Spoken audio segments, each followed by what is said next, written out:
What is up, everybody? How's it going, ladies and gentlemen, boys and girls, children of all ages? You know the vibes. We're gonna keep it rolling. What's up, everybody? Let me get the intro rolling so everybody can kind of come in, and we'll get to it.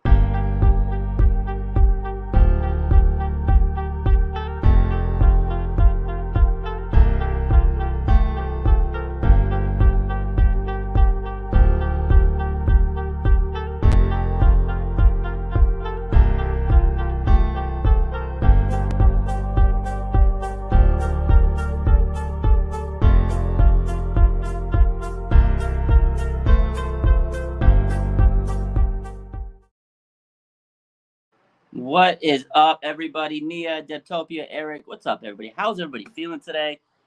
I thought this was going to be Victory Monday, but it's not. But, as the title of the show says today, don't panic. I was so optimistic this morning. I was like, okay, I got to give everybody a rah-rah speech. And then right before this live started, I was having lunch, and then all the news updates, the injury updates came. A little bit of panic set in, but not too bad because, again, it's not time to panic. It's still early. We're 3-3 after yesterday's loss. We're still number one in the NFC West, which is a crazy division. We're going to talk all about that today. The NFC West is in shambles. There's a lot of injuries, not just with the Niners. The NFC West is not as strong as it was before. So we're going to talk about that. We're going to talk about yesterday's game, answer some questions. A lot of stinking injuries, man. What's up, Steve-O Knows? How you feeling? What's good, Files God? VZ, I know it's still early in the season, but damn, it's been a roller coaster ride. It's been every week. We're on a high, we're on a low, high, low, high, low. Literal roller coaster in 6 weeks. So, and that's how it is being a Niner fan, right? It's just like 1 week you're excited. You're like, oh, this is the best team in the world, best defense. Oh my God, they can't stop us. And then you have a game like last night where you shoot yourself in the foot. You literally took a gun and you shot yourself in the foot. And then you put yourself in this predicament of, what the heck's going to happen? And then the injuries happen. And I did a deep dive on the injuries too. We're going to talk about the injuries today because something is in the water. I don't know what it is, but we need to figure something out. I mean, shit. Maybe I need to go throw my resume and get hired for, strength and conditioning team. I don't know. They did fire a strength and conditioning team a couple of years back, and they hired a new staff. We're going to talk about them. I don't know. We got to get to the bottom of this because it's crazy. So let's go to today's injury, right? Today's injury report. Let's get right into that. I think that's a good place to start. So today, let me just pull up the infos, the tweets and stuff. Let's see. This was today's injury report. Look at this. I don't know if you guys can see it, but Charvarius Ward, day-to-day with the groin. Mike McGlinchey, day-to-day with the calf injury. Let me see. I don't know if you guys can see that. I know it's kind of small to read on the screen there. You guys let me know. But this is a lot of injuries. Let me go pull up my Instagram and I'll read it to you. So this was a lot. So we had Charvarius Ward, day-to-day. I'm going to hide this. So Charvarius Ward is day-to-day with the groin injury. Mike McGlinchey is day-to-day with the calf injury. Arik Armstead, they said he's unlikely to play. They said he's doubtful to play. Talanoa Hufanga is in the concussion protocol, which is crazy because he was in the medical tent twice yesterday, according to these reports, and he got cleared twice. So now he's in the concussion protocol. Player safety is crazy. I hope that there was no blunder or they didn't let him just pass the concussion protocol with whatever. I hope he didn't play with the concussion yesterday because that's bad, man. We saw what happened with Miami, right, with Tua, and now this whole protocol is just really strict. They changed the rules. Talanoa Hufanga is in the concussion protocol. That is huge. I hope he can pass it, but they did get strict with the concussion protocol, and he was in it twice yesterday. So from what I was reading, Trent Williams has a high ankle sprain, obviously. He does have a chance to return versus the Chiefs. Kyle Shanahan says his chances are better this week, and same with Nick Bosa. He says the chances are better this week for Nick Bosa. There were some other injuries. Not just – those are the big ones. Charlie Warner, AC sprain, day-to-day. He had an AC joint sprain in his shoulder. He also missed a bad catch. We'll talk about that. Demetrius Flanagan-Fowles, knee tendonitis, but Kyle Shanahan said he should be fine. Drake Jackson, he sprained his knee. He's day-to-day. Samson Ebukam, he's got Achilles tendonitis. He's day-to-day. He had Achilles issues last week, remember, from the turf, and now it's still continuing to linger. A lot of soreness. So I brought the ambulance emoji back just for this because That's a lot of injuries. That's a lot of people injured. I don't know what to do. Like, I don't know what to do. Like, I don't know what to do with this team. Like, it's kind of crazy. Like, I know every team gets injured in the NFL, but something has to give. Is it very physical play? Is it the training staff? Is it the way they practice? Is it the turf? Is it a combination of all those things? Probably, probably. So this is a great question by Marnisha. It says, "How is he in the protocol?" Huff, Hufanga, but he still played yesterday. That's what I want to know. If he's in the protocol, all right. If he's in the protocol, the concussion protocol, and he played, and he's back in it today, I don't know. I don't know what to believe. I don't know what to say to you. It is a kind of a sketchy situation. At this point, if he really has a concussion, you got to let him rest. You can't let him go out there and play and get CTE, right? You don't want that. But then at the same time, it's like, okay, if he passed yesterday, is he okay today? You know what I mean? Like, it kind of boggles your mind. What is the concussion protocol? I don't know. It's crazy. They need to hit the weights more. I'm sure they're hitting the weights, but are they hitting it enough? Maybe. I don't know if it's necessarily strengthening, because they do a lot of strength training. I think Ivan, this is a good comment. Are guys not stretching? And this is something I've brought up many times. I've been to their practices. I've been to their training camp, and I've seen it with my eyes. Now, I know it's a different training camp compared to normal practices, but they didn't stretch a lot. I was there, and I had a couple other PT friends that were there with me that I met. They're like, "Oh, Raj, what's up?" And I didn't know they were PTs, and we were talking. And the one thing we always notice during these practices is there's no stretching. They don't spend enough time stretching. Like, they stretch, but it's very quick, and then they go into their offensive installments. Maybe they're not stretching. So then I went into it a little bit further. So a couple of years back, they did fire their old strength and conditioning coach, their strength trainers. They hired a couple of different people. Let me pull this up. Let's see. 49ers training staff. So they got a guy, Dustin Little. He was the head athletic trainer now. He used to be the trainer for the Broncos. They didn't really find much. I mean, he's probably okay. Nothing to be too concerned about. He's just a normal, average, trainer. So I don't think there's anything bad. But then there was another guy. This was the key. They kind of got a little innovative. They tried to get a little innovative. So, I mean, I don't want to put it all on him, but it is something to kind of look at. So let me find this guy's name.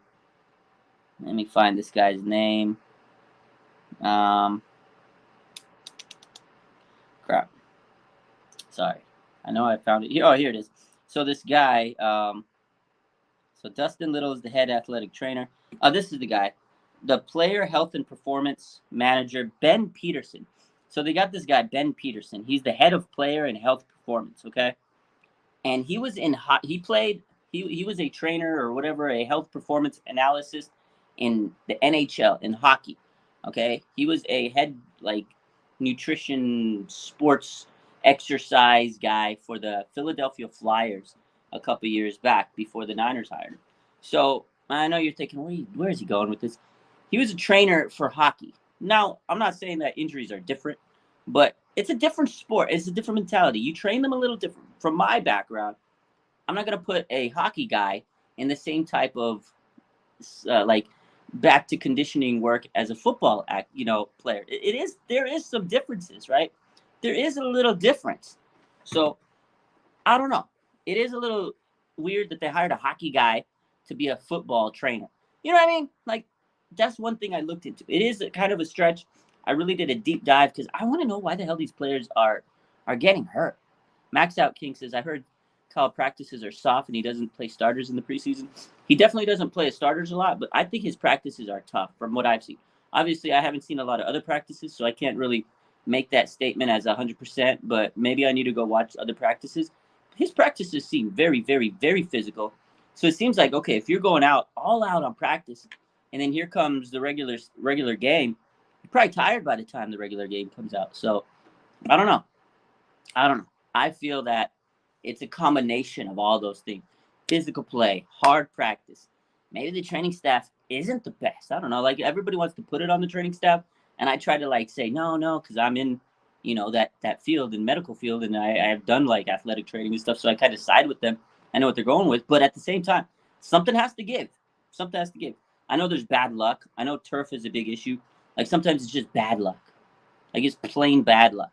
But you can't have that much bad luck every year. Every year. Every single year. It's crazy to me. I don't know. What do you guys think? What is the cause of these injuries? Is it just bad luck? Are we just unfortunate? Are we just poor, unfortunate fools? Like Ariel would say in Little Mermaid? Are we just poor, unfortunate fools? Bad luck? I don't know. You tell me.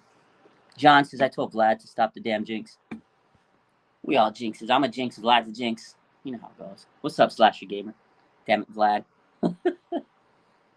John says, we should ask how well do our players take care of their bodies on the off season. Also, do they cooperate with the trainers? You know, John, that is a phenomenal question. Actually, like, yeah, we're going to hold the trainers accountable. We're going to hold the coaches accountable. But what about the players? Are they putting the right stuff in their body? Like, you would hope so. Like, you would think these players, they're world-class athletes. They're making sure their bodies are in shape. They're exercising. They're working out. They're putting the right stuff in their bodies. If the trainer tells them to jump, they're going to say how high. That's a great comment. That's a great point, right? That is a phenomenal point, actually, because as a PT, I've had times where I've told a patient, I need you to do this, this, this, and this, and you'll get better. They do this and this, but they don't do this and this, and they don't get better. And they're like, why am I not getting better? I'm like, well, let's review what you've done. Have you done this, this, this, and this? Oh, well, yeah, Raj, I've done this and this. I'm like, but did you do this and this? No. So sometimes you're absolutely right, John. Maybe the player is not doing 100% what the trainer's asking. It could be. That's very well. That could be very well. That could be a very good point. So I don't know. There's a lot of factors. And again, we're just doing this exercise because we have to take a look. We have to take a deep dive because why else are these players getting hurt at a high rate? Like, I feel like no other player, no other team has as many injuries as the Niners. It's like statistically proven. We're the most injured team in the NFL. So something has to give, right? That's kind of how I feel too. So that's a very, very, very good point. My man John says his wife's a PT. Yo, shout out to her, fellow PT. Respect, DPT class of 2012 for your boy. But that's a great point, John. Honestly, 100%. Because if they're not listening or they're not putting the right stuff in their body, even if the trainer's doing what they need to do, it doesn't matter. So that could be a very good point. It could be the practices. It could be bad luck. Like, it could be a lot of these factors. There's, again, a multitude of factors. But we don't know what the hell is the actual cause. Some of it's just bad luck. Like the Emmanuel Mosley, that was a bad luck, bang play. But at the same time, Emmanuel Mosley shouldn't have been in on that play because the Niners were up big. So then that goes back to personnel decision of why the hell was Emmanuel Mosley in the game at that time? So a lot of ways you can look at this, but injuries they're just frustrating. They're just frustrating. Fios God says, we are a mediocre team. It hurts to say it. I hate when people say best roster in the NFL, yet we're 3-3. Our losses are bad teams. So what does that make? I think we are mid right now. We're underachieving because they do have a talented roster. But at the same time, their whole roster's not fully healthy. Like, their roster's not healthy right now. They had 6 starters out on defense and then 7 when Mooney left. And then the offensive line, they were losing some people through the game. So I still think they're a great team, but they haven't played up to their potential. So I kind of feel this. I kind of don't. I don't know if they're mediocre, but I definitely think right now they're mid. I mean, 3-3, that's the definition of mid, right? You're average. But the problem is they're just not executing right. They're not playing to their full potential. There are injuries. And they always play down to their opponent. Like, if it's a bad team, like a team that we should beat on paper, they play down to them. And it goes back to coaching. You have to prepare your staff. You have to prepare your team. You're not executing. 14 points is just not going to get it done in the NFL against, a pro football team. You're not going to win games with 14 points. I don't care how elite your defense. If they would have held them to 17, they still wouldn't have won the game because you only scored 14 points. So there's part of me that thinks that just execution's lacking.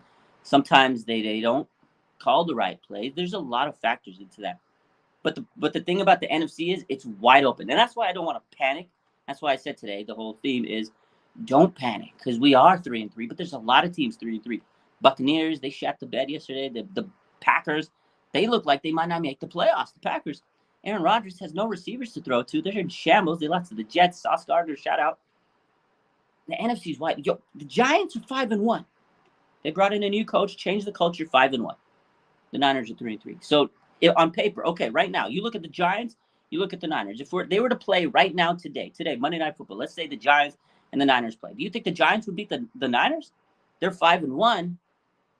Yes, they're a great record, but are they more than a mediocre team, or are they just kind of lucky right now and riding the hot wave? So I don't know if I want to say the Niners are mediocre, but I just know they're underachieving. So I don't know if the Giants would be able to beat the Niners right now. They're playing phenomenal football, but everything's hitting right, and they're executing.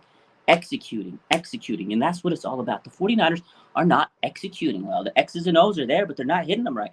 And then sometimes the X's and O's are fucking dumb. Like, just plain out dumb. You got to be 100%. 100% not right. Like, some of these plays, I'm like, what are you doing? 41 pass attempts for Jimmy Garoppolo. I think there's a stat. Was Jimmy Garoppolo like 9-14 or something when he's forced to throw a certain amount?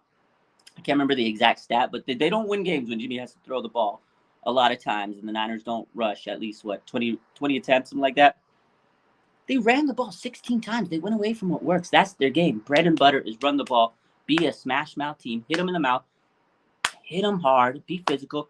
That's what the Atlanta Falcons did. They turned the tables, and they played the Niner football against us. They gave us our own medicine. When you're a physical team and you get bullied, you get a taste of your own medicine. When you bully the bully, you get shook.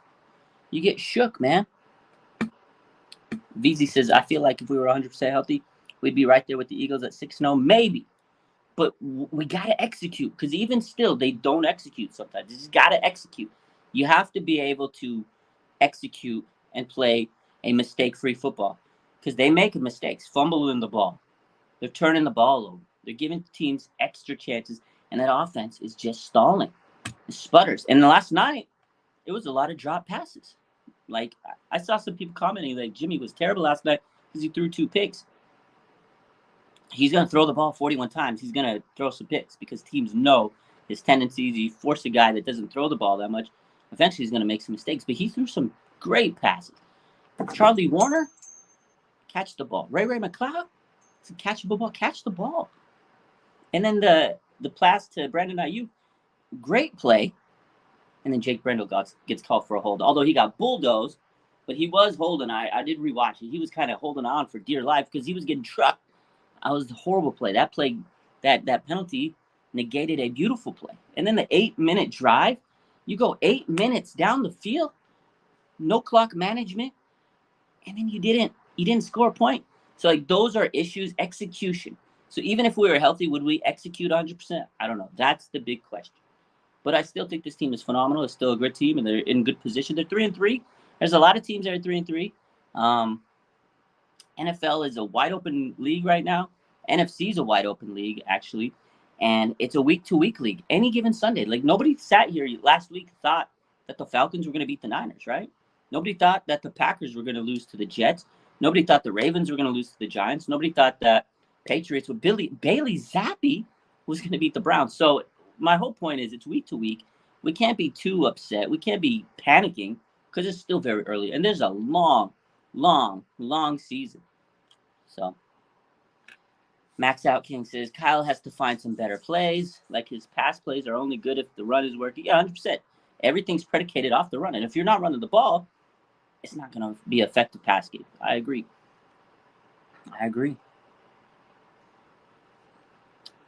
RA says, I like Kyle, but when our offense has as much talent as it does, got to step up. Yeah, I agree. Like, you got to get your players right. And 14 points is just, it's not going to cut it. You can't win a game scoring 14 points. I don't care how good of a coach you are. I don't care how much of an offensive guru you are. You can't just score 14 points.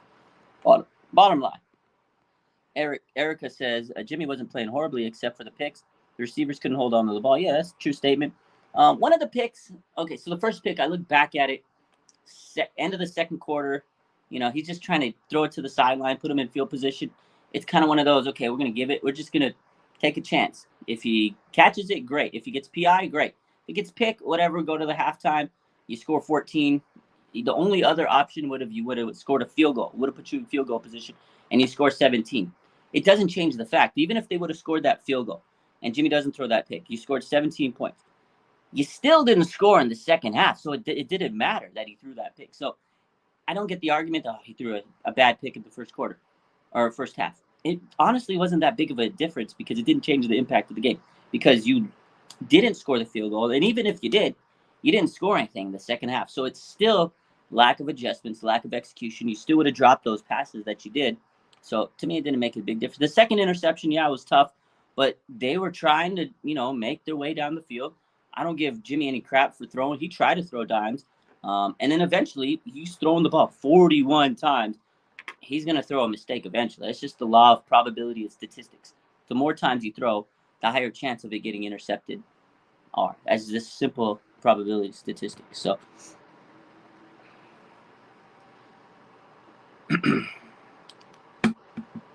let's see. The refs were kind of selling. I mean, you're gonna play against the refs. There were a few missed calls, but I don't even think that's a reason the Niners lost. It was poor execution, mistakes, and stupid mistakes. They turned the ball over, fumble. The interceptions did give them extra chances, and then the run game for the Falcons. The Falcons ran the ball so good. They had like 168 yards rushing.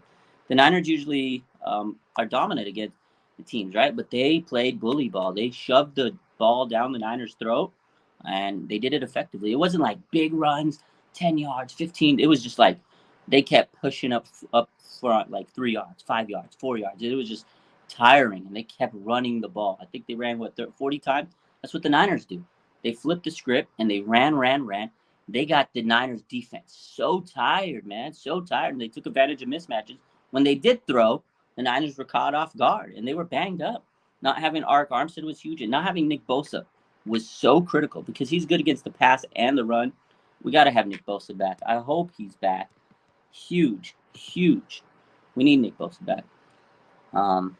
Beautifully flawed. So the bright side from this loss is the team is now used to adversity. Now's the time for leaders to really step up, especially with the injuries. And the Niners are always good with adversity. They go through this every year. It's like Fred Warner said last night. He goes, this team does it every year. It's nothing new. But I do hate the fact that every year it's the same old song and dance. We're sitting here like, man, I think this team is injured again. We got to go through adversity. But it's not as bad as it could be. It could be worse. It could be better, 100%. And I agree with that because we don't want to be a 6-0 team. We want to be the Eagles right now. It's fun to win. We don't want to lose. You go through a season, you hate the losses, you love the wins. But if you look at it now compared to last year through 6 weeks, we were 2-4, coming off an ugly loss to the Colts. Ugly loss. And they were 0-2 in the division. I remember that feeling. We were so bad. 2-4. We lost to the Colts. And I'm sitting here, playoffs? We talk about playoffs. And they make it to the NFC Championship. So this team is battle-tested. Now this year, we're 3-3, 2-0 in the division. First place. They got a lot of injuries. And they still kind of control their own destiny. So it's not as bad as it could be. And that's why I said don't hit the panic button. But it sucks to lose the games you did. It does suck to lose the games you did, 100%. I'm not going to sit here and say, well, I don't care we lost. I do care we lost. Because you shouldn't have lost those games. You lost to the Chicago Bears, should have won that game. Lost to the Denver Broncos, should have won that game. And you lost last night to Atlanta Falcons, should have won that game. Because these are the games you want to, win. And if you're playing an elite team and you're playing the way you did last night, you're not going to beat the Bills. You're not going to beat the Chiefs. You're not going to beat these elite teams. Like if we were to play the Bills tonight, the Chiefs tonight, right now, with how we played last night, there's no way we win. 100%. 100%. Steve-O says, front office needs to grow a pair and get CMC. It will help Jimmy having a safety valve. For the next season, you'll have Debo, Lance, CMC. I would love CMC. We've talked about him many times. Go make the move. It's not going to cost that much as everybody thinks. Everybody thinks, oh, he needs a first-round pick. No, you don't. Guarantee a third and a fourth gets the job done. But it's just mine.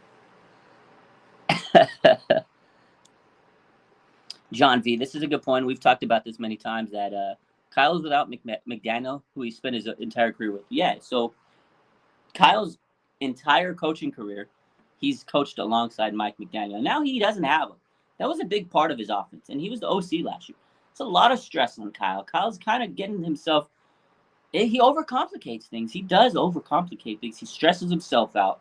I do agree with that he definitely needs someone like Mike McDaniel. He helped him with his game planning, his installments. It's something to keep an eye on because, man, Kyle, he just seems like he's stale sometimes. He overthinks things. He's tired, man. Like, look at his face.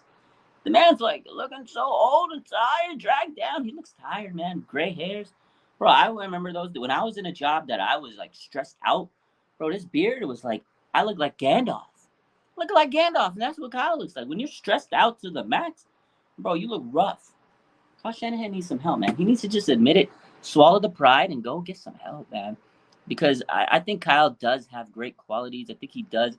I mean, you got to look at it. They've been to 2 NFC championships, a Super Bowl. He's put together a hell of a roster over the years, but he overcomplicates things. And in the 6th year at being a head coach, for you not to be able to manage the clock wisely in the 4th quarter, and for you not to be able to score 14 points with a dynamic offense, that's an issue to me. That's an issue to me. But again, there's a lot of issues in the NFC West, and I want to kind of flip that and talk about that. So Kyle needs an OC in the booth to get a different perspective. I agree with that. Those are good comments. I think Kyle's a good coach, but he really does need help at the OC. So I agree. Yeah, everybody kind of is on the same page. Now, before we continue with this, I do want to say, again, don't panic, because there's a lot of issues in the NFC West. I'm just going to drop these real quick before we forget about it. I don't want to forget about these, because we do got to talk about these. So earlier today, let's see.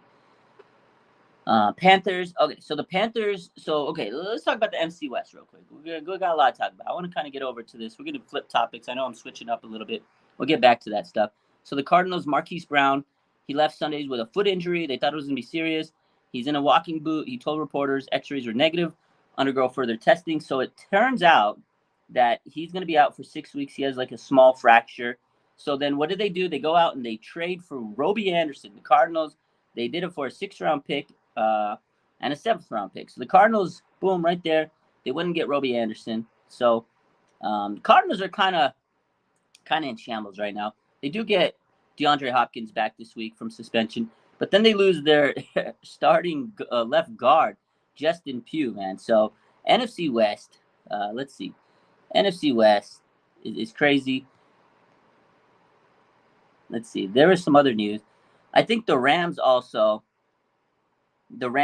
lost a guard or a lineman. The Rams lost a lineman. So why I'm bringing all this up is, as bad as it sounds for the Niners right now, everybody in the NFC West is going through some problems. The Cardinals are 2-4. They're trying to figure out the receiver core. They got an injured lineman. And I think the Rams also lost the lineman. I don't think I saved the tweet on here, but the Rams lost the lineman. And their O-line is horrible. Although they did win against Carolina. We did too. They're in shambles right now. So the NFC West is still anybody's take. So right now, today, this week, this is a kind of a turning point for everybody in the NFC West. Whoever kind of can put the pieces together and turn it around in these next couple weeks will definitely have the best chance to win the NFC West. But with the Niners, going back to Kyle, he has to execute and he has to get better. He can't just sit here and sit on leads. He can't be, passive. He has to become a little bit more aggressive, because right now, the NFC West is in trouble. It's in shambles. Take advantage, put your nuts on the table, and be aggressive. Maybe make a move like the CMC move, right? Like you guys want. Make a move. Tell us you're serious. Go out, and if you can capitalize and beat up on a weak division right now, I know you may not be the strongest team that you want to be because there are injuries, but if you can beat up on your division that's going through it as well, that's down bad, then you will take the advantage and you can rise to the top, and that's good. And then by the end of the season, when you're more healthy and you start feeling confident and everything starts clicking, you'll be in a good position. So right now, take advantage of the NFC West. Right now, I'm telling you, it's in a dire situation. The Cardinals are in shambles. The Rams do not look that great right now, and they just lost another lineman. I'm telling you right now, go out and be aggressive. If I was the Niners right now, I'd be a little bit more aggressive. I get it, they're injuries, but hey, you got injuries? Help yourself out. Go sign some people. I don't know. That's my take on it. You got to be a little bit more aggressive. And Kyle Shanahan in games has to be a little aggressive. He does need help out there. I agree with everybody that says he needs an OC. I think it would help him. It just would make your mind a lot clearer. He's stressing himself out. Steve-O says, shout out to Geno Smith for riding back against the car. Yo, shout out to Geno Smith, man. This guy's, 32? And he's having a breakout season at 32 years old. This is an incredible story. I got respect for Geno. Everybody wrote him off, but he didn't write back. That's still the bar of the year. Shout out to Geno. I hate Seattle, but you got to respect what Geno's doing out there in Seattle, man. They went out and traded Russell Wilson, their franchise, the guy that everybody, oh, my God, he's a legend. They're doing better without him. Crazy. Crazy.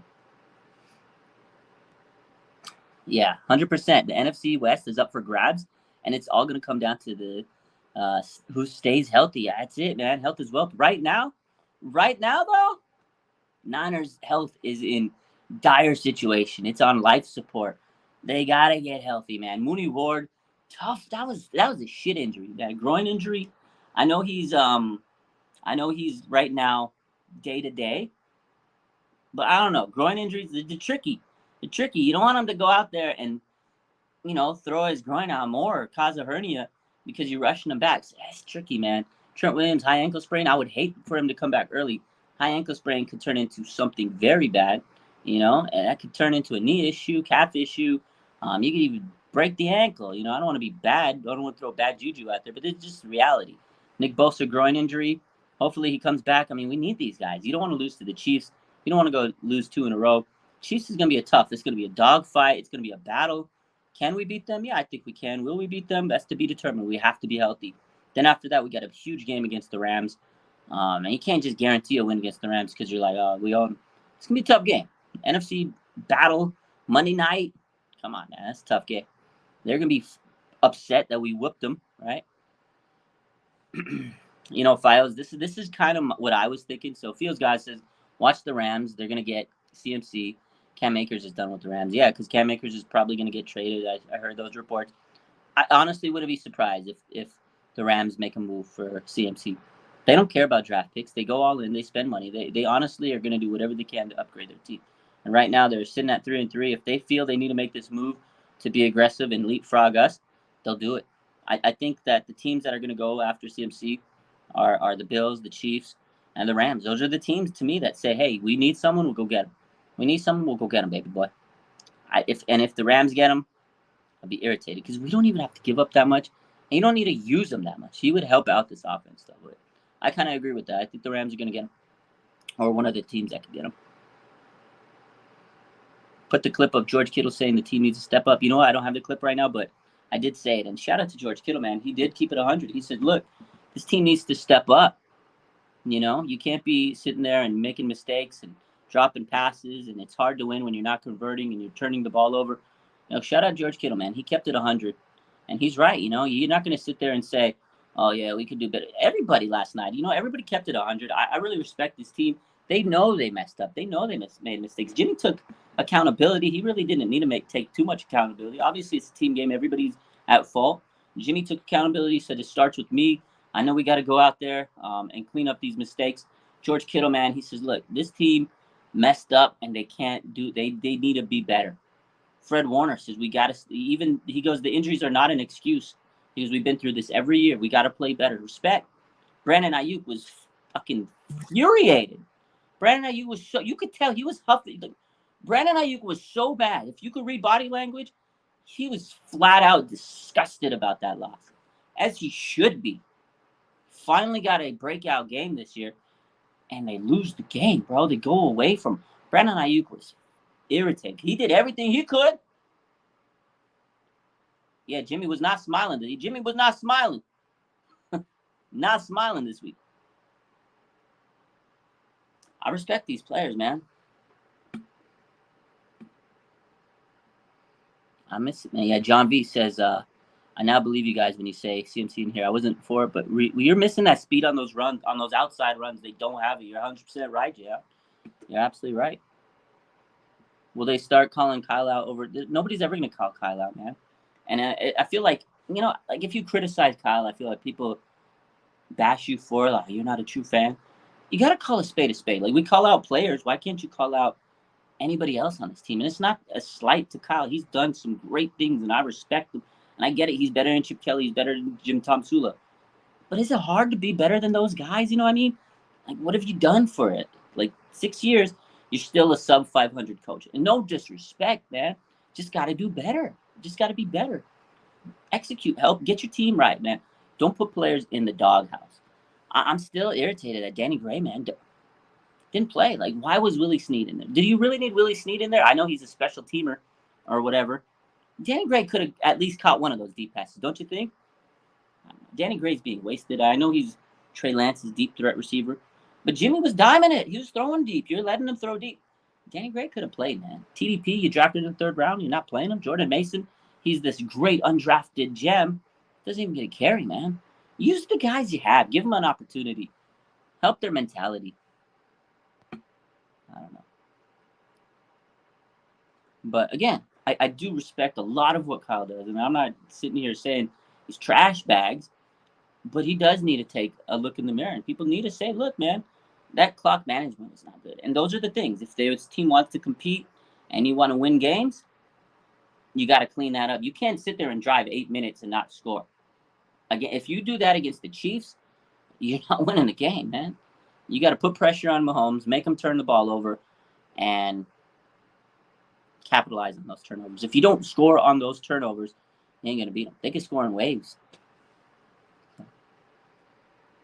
Eric says, why let Jimmy throw the ball deep and not have Gray out there? That's what I'm saying. You're throwing the ball deep, and you don't have your deep ball receiver out there. It was crazy, dude. When Ray missed that pass, I wish I did a live stream still. Y'all would have heard me. I was so done. I was so done, man. Yeah, how are they going to get better if they don't play? Defenses know how to play, and I feel that's part of it. Fios, that teams do know how to, read Kyle like a book. But the difference is he doesn't have a good OC to help him, game plan on the week. So he's just overworked, overstressed. McDaniel did a lot of that game planning, and he just needs someone out there to look at the film with him and say, hey, look, I see this. Do you see this wrinkle in the offense? Do you see this? Look what we can do here. And sometimes you just need a different set of eyes. Like I watch a game with other people sometimes, and they see things I don't see. And I'm like, oh, I didn't see that. It is okay to admit you don't know everything. Hey, Ray says, I was ready to ship Ray back to Pittsburgh after that drop. Just in his hands. He had it in his hands, bro. And that's a game-changing play. Charlie Warner, game-changing play. But the fact of the matter is, Charlie Warner shouldn't be the one on that pass route. It should have been Kittle. But I do get nobody expects Warner to be the guy running the route, so why the hell would you throw to him? So then if you're going to be the guy that gets the pass, you need to catch the ball. Because you're not going to have a lot of opportunities if you drop the ball. I mean, get it. Kittle probably would have caught that. But speaking of Kittle, there was a play in the end zone. Jimmy runs off to the side. He high points him, hit the corner. He tells him, hit the corner. And Kittle, he doesn't run the right route. So a lot of people put that play on Jimmy. It was a bad pass, bad. Watch the play again. Jimmy tells him. He directed him where to go. And Kittle messed up on the play. Like, these high-level players are making mistakes, man. You got to bail out. The quarterback did what he had to do. He got the ball where it needed to be. You didn't read the play right. So that was a little miscommunication. But they did make some good plays. Like the little shovel pass. That was beautiful. That was a beautiful play. And Debo was breaking tackles like I was breaking plates. Just like Debo Samuel was breaking tackles like Tom Brady's been breaking iPads. You know what I mean? Bro was all over. He was a menace. So, I mean, playmakers got the ball. 10 targets for Debo, 10 targets for Kittle, 11 targets for Ayuk. Playmakers were getting the ball. But there was no running. There's no running. Can we talk about how our special teams has given the opposite team good field position? Yeah, it's definitely something to keep an eye on, right? Special teams is a factor that they're trying to focus on this year. They brought in a lot of special teamers, right? And they hired a new special teams coach. So it's something they got to look. I mean, you got to win all three facets of the game. If you're not winning all three, if you're not winning special teams, that's a huge little part of the game that can make or break you. But shout out to Robbie Gold. I was glad that he came back and he was healthy. I'm glad we didn't have to resort to the backup kicker.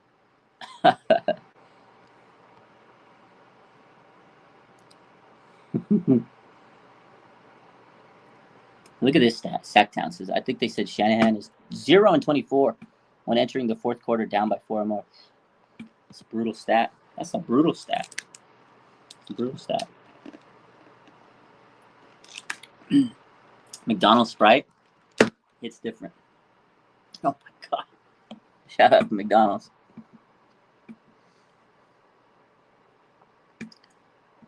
Slasher says the 49er injuries caught up to us mentally, and it finally bit it. Yeah, those injuries are rough, man. I mean, you can be so good with your depth and your talent. Like you can be as good as you want to be. But man, eventually injuries are they're gonna catch up with you, man. And it's tough. And that's a good way to that's one way to look at it because I've worked in rehab. I've worked with so many athletes with injuries. Injuries are mentally draining. You guys have been sick before. When you're sick, when you're injured, when you're going and trying to get like it just messes you up because you got other things you got to worry about in your life, right? And then you got that on top of it. Anytime you have some type of burden, you break your leg, you hurt your back, you're sick, whatever the case is, you get in a car accident, you just feel like crap, man. And then you got other things to worry about, bills and your job and your kids all on top of it. It mentally it wipes you out, man. So you're 100% right. I feel like these injuries definitely have caught up to the team in a mental position because, man, injuries are tough. You could be the greatest athlete in the world, but if you get hurt, man, that messes with you, man. No matter what, because it derails you. So that's a good comment. That's a good point. I think that's true, Slasher. Sal, this is a good point. Going back to the injuries, maybe they need to concentrate more on maintenance and preventative work instead of just lifting weights. And that goes back to the stretching. You're right. Like, what are ways you can kind of prevent injuries? Because that's one thing that I feel a lot of people fail to do, myself included. Like, sometimes when I'm working with individuals, I don't always think of how are we going to prevent this in the past, because you want to fix what's wrong right now or help build upon what you do have. And sometimes you forget. You're absolutely right. Like, you sometimes forget about how to prevent things from happening, how to maintain, and that's a good point. I think that's something that they need to maybe implement. Again, we don't know what's going on behind the scenes, but if I was the trainer, if I was working with them, I think that's a good way to look at it too, Sal, is how are you going to maintain, your body and prevent things from happening in the future. So VZ says yoga. Yeah, and that goes back again, stretching. Put everybody on a Pilates or yoga class. Like, it might sound stupid to some. It might sound, well, these guys don't need to stretch. It's kind of important. If your limbs are tight, you're going to mess them up. So.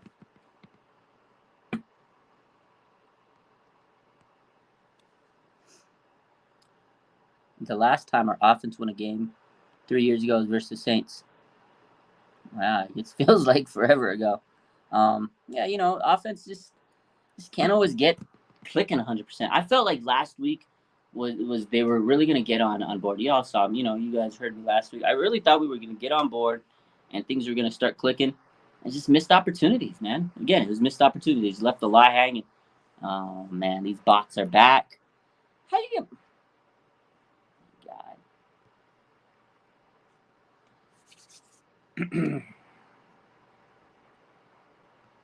The 49ers should talk to Tom Brady about the stretch training. Yo, honestly, man, Tom Brady's, 44 years old? I don't think I've really seen him have major injuries for a while. So maybe they do need to talk to Tampa Tom. What's up, S Flood? How you been, man? How's your Monday going? We're here talking about the Niners. We're here talking about injuries, talking about the other teams. We're talking about don't panic. We got a lot of football left. We're 3-3, first place in the NFC. I still think that we have a lot going for us. Obviously, injuries are a big part of it, and it's hard to play when your best players are hurt. So, I mean, you can't expect the best when your best players are hurt. That's something we do need to, realize is as positive as we want to be, as optimistic as we want to be and see this team, you still got to realize these injuries are big. And then if they do make a run to the playoffs, how far are they going to go? Are they going to be able to maintain it? Are they going to be a dangerous team? How much, can you expect out of this team? I mean, I get it. All you need is a chance. All you need is a chance when you get to that dance, right? You get to the playoffs, you just need your opportunity because that's what you need. And every game, playoffs are a different monster, different mindset, but are they going to be battered up by the time they get there? So there's a lot of factors. I still think they make a run to the playoffs, but how good of a run, are they going to make? And then that goes to the question is, I'll ask you guys this question. If they do make the playoffs, right? Let's say they make the playoffs. We talk about playoffs. Let's say they make the playoffs. Would you rather them make the playoffs and lose early? Like, it would just be an hypothetical, or just not make the playoffs at all? Because if you don't make the playoffs, obviously your season ends. You don't have to worry. You're not going to, see a playoff game and you're home early. If you make the playoffs and you lose early, you're still at the same spot as you would have been during the playoffs if you don't make the playoffs. You're watching from home. I still want to make the playoffs because I want to have a chance. As long as you get the chance in the dance, you got a shot to make it wherever. And it's fun to see the team winning. I don't want to see them lose more than they win. So I do want to see them compete and make it to the playoffs at the very least because it's funner after every week, after every Sunday when the team wins. It's better content too than seeing them lose. All right, so I do want to make it to the playoffs. I would love them to go all the way, but the way they're looking right now, the way they're executing, the way the injuries have kind of shaped up, I don't know how far they can make it. You know? Top Shelf says, I'd rather watch my team play a few more games. Yeah, I think so too. I'd rather get there. And then Drew says, are we in it for participation trophies or are we going to try to win a ring? And that's the thing, man. How far are you going to make it? Can you execute when you get to the playoffs? And it's tough, man. I do want to see this team do really well. I want to see them succeed. I know we all do. It's so frustrating when you see all your best players get hurt, man. It's like, I know injuries are a part of it, but it does get aggravating. It gets frustrating, man, because you put so much emotion into it. You cheer your ass off, and I feel bad for the players. You know, the players, they go through all that training just to not be able to play, you know. Yeah, Jerry Jones wants to see us in the play. I want to see the Cowboys in the playoffs again too. Because if the Niners make it to the playoffs and they see the Cowboys, that's an easy dub, baby. Clap them up. Remember they said that they were more bullies than the. Remember they said they were bigger bullies than the Niners. They said they were bigger bullies than the Niners, and we bullied them out. Bullied them out of Dallas, man. Rice says the only thing that's holding the 49ers back is injuries. I wouldn't say that's the only thing, but it's a big thing. Offensive execution um, is holding us back. And Ford says we have amazing players. We need a better play calling, 100%. Again, execution on offense, play calling. It's just a lot of those little things. Jordan says, I just want to see Trey play, man. We all want to see Trey play, man. This is a good question. Do you think Big Huff and Bosa will be ready for the Chiefs? It's tough, man. Groin injury for Bosa. Kyle Shanahan's a little bit more optimistic, says maybe.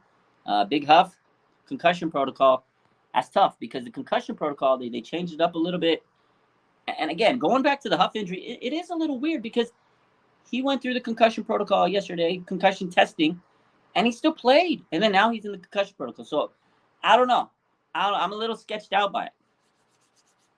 I don't know. Yeah, all our captains are hurt, man. That's tough. Let me read a little bit more into the Hufanga injury because it's just a little suspect to me. You know what I mean? Like, it does feel weird. Let me see. Hufanga. Talanoa Hufanga, concussion protocol, right? Past concussion. So this is what Dave Lombardi tweeted today. Sorry. So Talanoa Hufanga, he passed the concussion protocol twice on Sunday, but then he didn't pass it on Monday today. So he's officially in the protocol. He came in with symptoms today. That is absolutely, this is absurd to me. Again, I'm still like, how does he pass it yesterday? Oh, he passes the protocol twice yesterday, and he doesn't pass today because he has symptoms. What is the concussion? Like, again, we got to bring this up because this couple weeks ago, Tua, right? Tua Tagovailoa from the Miami Dolphins. We all saw what happened. Back injury, stumbled, comes back in the game, and then he leaves and then he comes back Thursday night.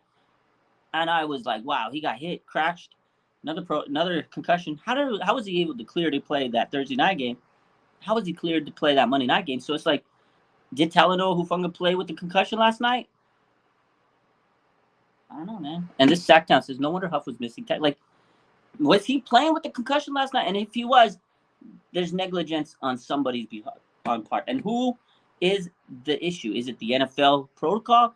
Is it a trainer? Is it the coach? Like, so then it begs the question because it's the same issue that happened with Miami, right? Was it the coach? Was it the training staff? Was it the doctors? Was it the NFL? Like, tell me about this stupid protocol. I don't know, man. I don't know. I'm a little irritated about this whole Talanoa Hufanga situation, man. This protocol on game day, they need to change it up, man. It definitely is. If he played with the concussion and he passed that protocol twice. He passed the protocol twice yesterday. Y'all got some problems. That is just absolute. Like, what are you doing to me? Like, I'm sorry, I'm getting worked up. I know I'm trying to be positive today, but that's not right. No way you gotta let the man play. If he was playing with concussion yesterday, I'm gonna be floored.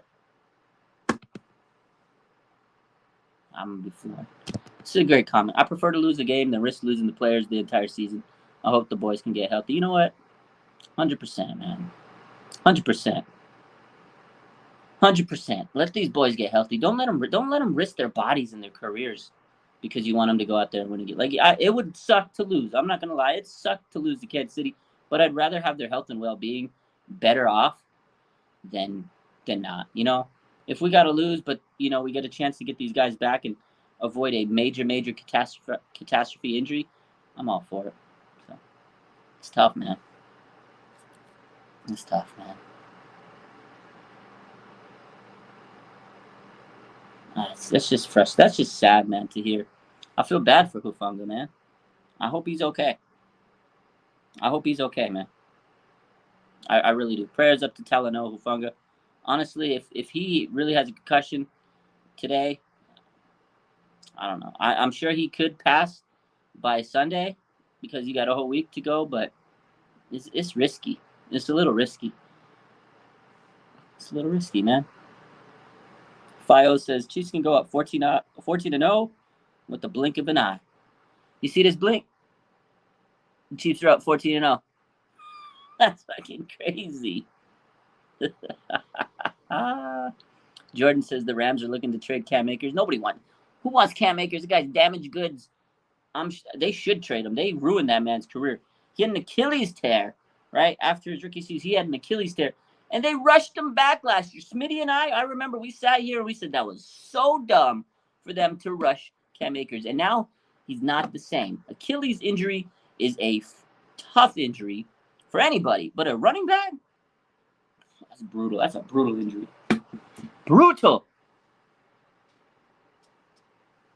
And Forrest says, we need to protect our players first and foremost. Nothing is more important than their health. I agree, Aaron. I agree. But the NFL is about the big, mighty dollar.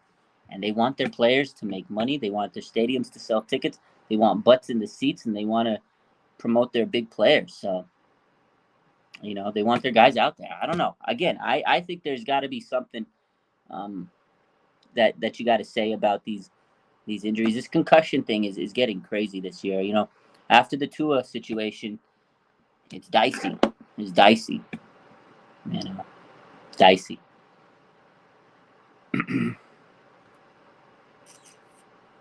Cameron says, if we're healthy on offense and plays on point, defense continues to be the number one defense, we can go all the way. It's going to be tough. You got to go week to week. It's a week-to-week league. You can't look about the Super Bowl right now. We need to be real with ourselves, Drew says. And I agree. You got to take it week to week. We got, being healthy is something I don't know if this team's going to be able to do 100% healthy. It just doesn't seem like it's going to happen. I don't want to be pessimistic, but it's just the reality. And if I hope we can get somewhat healthy, but there's a lot of tough ones. I was, with Arik Armstead, he's doubtful to play this week. And I kept saying that. I said these foot injuries are tough. Plantar fasciitis, that's a lingering issue. It's a couple weeks at least. I feel bad for Armstead because he gets bashed too by people because he's a good player when he's in there. Now he's dealing with these injuries, and he's signed a big contract a couple years ago, and people get frustrated, feel a certain type of way. But Armstead, we need him in there. You can see how the Falcons ran all over us in the middle. They couldn't contain the gaps in the middle. Armstead was missed. Hassan Ridgeway and Kevin Givens, they didn't play as good as I thought they were going to play. Armstead was a big, big gaping loss, and so was Nick Bosa. So hopefully he gets back on his feet, no pun intended, and gets back to the team. But Armstead's definitely been a big loss. So.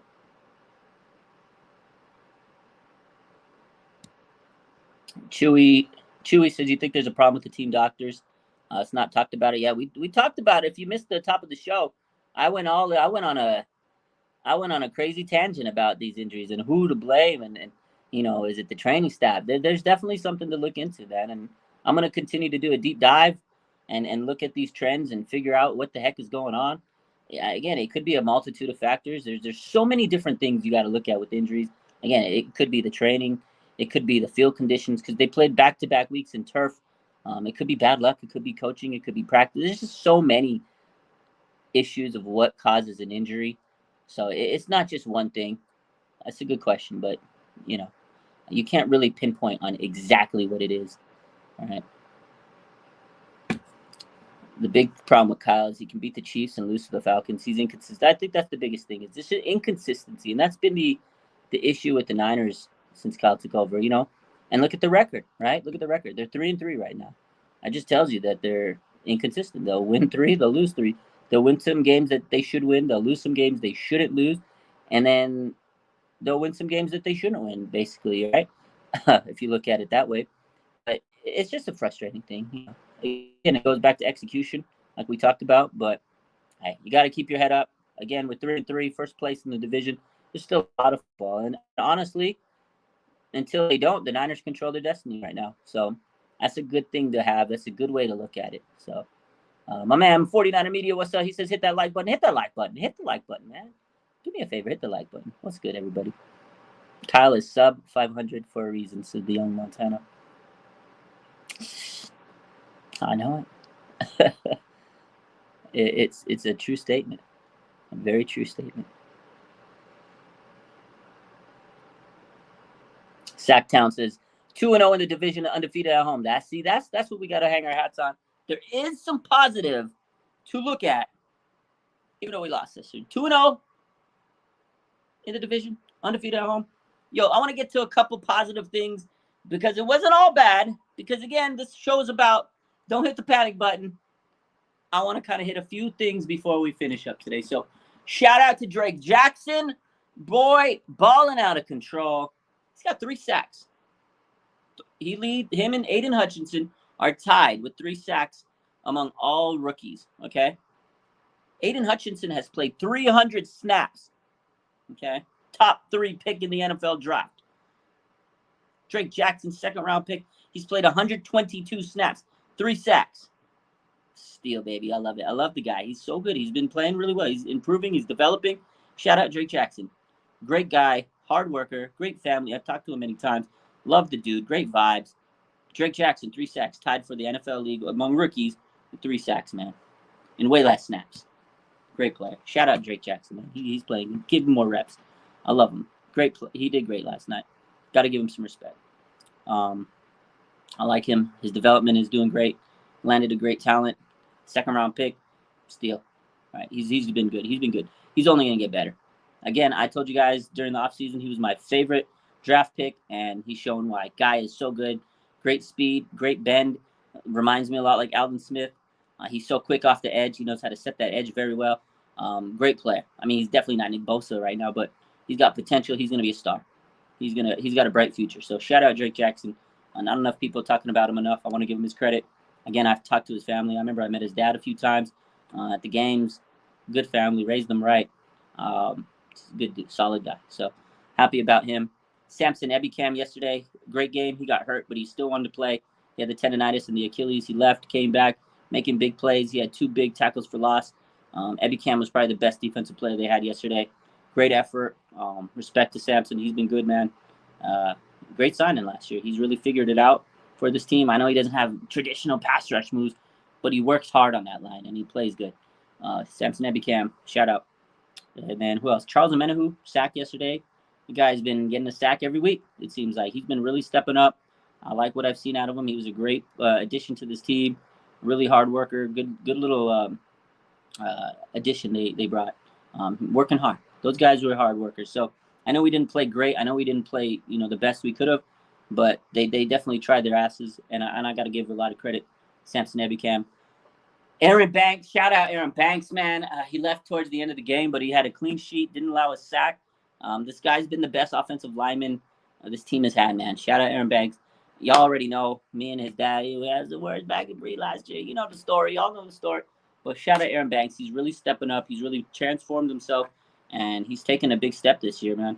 Aaron Banks has really proven himself to be the best lineman on this team right now without Trent Williams on the lineup. So He played good last night. I got to give him his respect. So, Brandon Ayuk, biggest flower of them all. Give him the bouquet. Give him the big bouquet of flowers. Brandon Ayuk, breakout game. 11 targets, 8 catches, 83 yards, 2 touchdowns. Put the team on his back, man. Good things happen when you give the ball to Brandon Ayuk, man. He was the highest rated player, 89.6 via PFF on the 49ers offense. Stud, man. Just give him the fucking ball. Brandon Ayuk is him. Brandon Ayuk is him, baby. I love him. I'm glad he broke out. I told you guys he was going to have a breakout game. He did. I was happy about it. Shout out Aaron Banks' dad. Let's see. There was a comment that says, hopefully he's not like Aldon Smith, dude. Ruined it. Yeah, well, let's hope he's not like Aldon Smith off the field, but on the field. Let's hope Drake Jackson's like Aldon Smith. But those are the guys I really wanted to give a shout out to. You know what? I want to talk about this because I know a lot of people yesterday were talking about it. And I think there was a comment, Lenore, Womack, they had to step in, thrown into the fire against, Falcons, who had Kyle Pitts, Drake London. Kyle Pitts, he's like 6'6". Sam Womack's like 5'10". A lot of people were trashing Sam Womack. It was just an unfortunate miss. It was a mismatch. What are you gonna do if George Kittle is matched up against a 5'10" cornerback? Are you not gonna pick on the guy? Of course. I'm not gonna sit here and say that Womack was bad. A lot of people were so like trashing Womack. I don't think he played bad. It's a mismatch. It's like if you put Steph Curry on Joel Embiid. Joel Embiid's gonna dog walk him every time in the post. You know what I mean? If you put a point guard, Trae Young, you go put Trae Young on Jokic, right? The Joker. You dog walk him in the post. That's the whole point. Like, it's just mismatch. It wasn't a bad game from Womack, and of course those guys were like targeted because Mooney Ward's out, Emmanuel Mosley's out. Yeah, they're gonna pepper them. But the run game was really working for Atlanta. So I'm not gonna sit here and trash Womack because he was up against a guy that's like almost a foot taller than him. So that's it. I had to get that off my chest. A lot of people were trashing Sam Womack last night, and it really disgusted me. So that's why Womack needs to play nickel. You're right, but Mooney Ward was hurt. What the hell are they gonna do? What are they gonna do? You want Dante Johnson on the outside? No, he's better at nickel. So it's tough. Injuries are tough. They force you to play players that you probably don't want them to play. So, and Womack's only a rookie. Exactly, 100%. So put some respect on these young bucks. That you know what though? That's what a rookie does. They're gonna go in there. They're gonna learn. They're gonna make mistakes, and they get better. Like Danny Gray, give him a chance. Let him go out there and make mistakes. At least he'd get some chances. At least Womack was out there getting some reps. He'll improve from that. That's had to get that off the chest. So I'm a Womack guy. That's it.